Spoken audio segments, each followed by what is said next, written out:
А вот это как раз-таки самое мое больное место, куда она меня укусила. Прокусанные предплечья, локоть, ладонь и ноги. 11-летний Максим Андреев с ужасом вспоминает день, когда на него напала местная собака. Мальчик возвращался из школы. Увидев лайку рядом с хозяином, попросил разрешения погладить хвостатого. Однако тот оказался без поводка. Я сказал, можно ее типа погладить? Он сказал, да, в принципе, можешь погладить. И потом она задела мне ухо, но он ее потом отшугнул.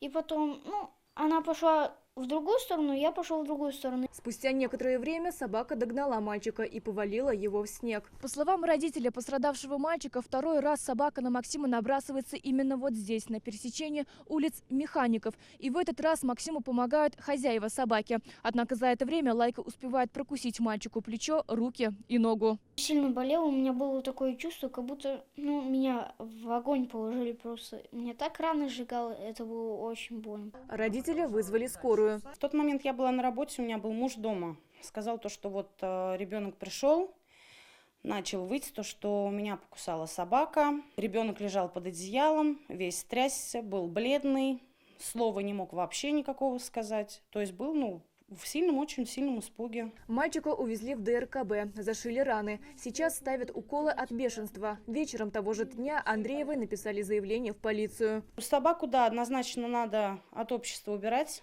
Потому что рано или поздно, если сейчас уже такие случаи, следующий случай может быть уже летальный. В поселке Восточный это не первый случай нападения. В апреле прошлого года на улице Милосердия эта же Лайка прокусила голову 6-летней дочери Гульшат Салимзяновой. По словам очевидцев, пса сопровождала хозяйка. Вызвали скорую, потому что укус был, прям кровь была на голове.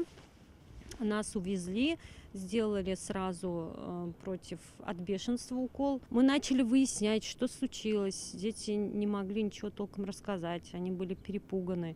В итоге они уж рассказали, что была женщина с 2 собаками. Она взяла свою собаку и убежала с места происшествия. Доказательством случившегося стала видеозапись с камер наблюдения. На кадрах видно, как женщина быстрым шагом покидает улицу Механиков вместе с собакой. Благодаря этому видео родители пострадавших детей и определяют хозяйку. Пишут заявление в полицию, однако пес по-прежнему продолжает гулять без поводка. Когда уж мы услышали про новый случай, и та же собака, и также покусала, это уж совсем беспредел, конечно. Хотелось бы, чтобы это прекратилось. Достучаться до хозяев собаки нам не удалось. К воротам никто не подошел и на стук не откликнулся. По словам соседей, семья на контакт не идет. Необщительные, практически не общаемся. 20 лет уже живем рядом. 20 лет. И они прям так же давно уже живут, да? Да, да. А эти собаки, как давно они у них? И на самом ли деле они агрессивные? Вот раз уж вы прям... Да, агрессивные. Покусали ребенка в этом году, покусали ребенка в том году. Были раньше, сейчас нет. Сейчас только вот у этой 2 собаки и все. Сегодня никаких собак наша съемочная группа в поселке не увидела. По словам соседей, после очередного нападения пса на время спрятали от чужих глаз. Но они уверены, как только все успокоится, собаку выпустят вновь. Чтобы этого не допустить, семья Андреевых написала заявление в Следственный комитет. Следственными органами Следственного комитета Российской Федерации по Республике Татарстан по данному факту организована доследственная проверка. Выясняются все обстоятельства произошедшего. По результатам проверки будет принято процессуальное решение. Эти кадры уже с улицы Фучика. Стая бродячих собак прямо на детской площадке бросается на школьницу. Это видео появилось в соцсетях на выходных. Они бегают, конечно, это страшно. Вот так вот думаю, если, не дай бог, одной в голову что-то там придет. Страшно, конечно.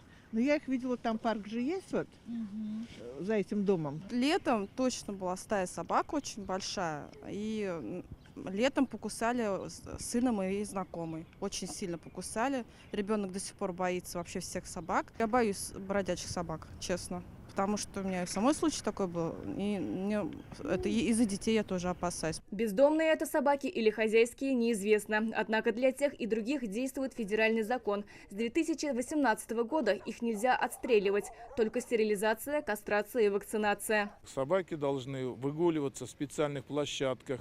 Если собаки вольно выгуливают, то они должны по поводке, они должны иметь намордник. Соответственно, Если это не выполняется, граждане должны сообщать об этом. И у нас самое главное – это полиция. Полиция должна так же, как и нарушение человека там, в пьяном виде, также должны принимать меры. Случаи нападений собак после принятия нового закона в республике практически не уменьшаются. В 2020-м более 10 тысяч случаев, в 2021-м 9210. За 10 месяцев 2022 года 8460 случаев. Здесь нужна принципиальная позиция каждого и гражданская, я бы сказал, позиция. Он вопрос не одного дня, безусловно, требует последовательной такой работы. Нельзя уповать только на то, что этот вопрос решит руководитель сельского поселения. Откуда он на огромной территории все решит? Или, скажем, глава администрации, или исполнительный комитет. Нам всем надо работать. Всем надо работать, посмотреть. Если кто-то выбросил собаку, надо сказать, ты поступаешь неправильно. Сейчас в Госдуме обсуждают вопрос ужесточения наказания за нарушение правил выгула собак. Речь идет о крупных штрафах. Сумма штрафов сейчас никак не может повлиять на ситуацию. Пострадавшие семьи из поселка Восточный уверены, должна начать работать и полиция. После их первых заявлений поиски виновного так и не начались. Сирина Сахапова, Вадим Илларионов, Данил Филатов, Наиль Абдуллин, ТНВ, Казань.